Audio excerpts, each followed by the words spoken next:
શું એલા સ્લેપ માર્યા માર થયો હો? શિયાળો આવી ગયો ને ભાઈ, એટલે ગાડી ઠંડી થઈ ગઈ છે, ચાલુ નથી થતી. તો સ્લેપ હું મારે કિક મારને. હા તો માર કિક, હું લીવર મારું છું. કરતા હોય કરાય, નો કરવાની નો કરાય. એક તો ગાડી ચાલુ નથી થતી અને પછી તે કિક ભાંગી નાખી. અલે ભાઈ તારી કિક, અલ્યા તારી કિક ના પૈસા. ઘર ભેગો થાને.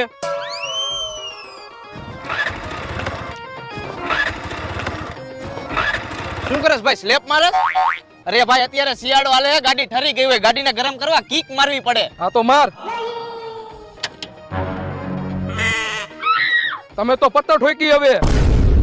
હાલે ભાઈ તારી આ કિક, અને કિક તૂટી ગઈ ને એના પૈસા કેટલાક છે આવા ને આવા, અને આવા લોકોની જરૂર છે.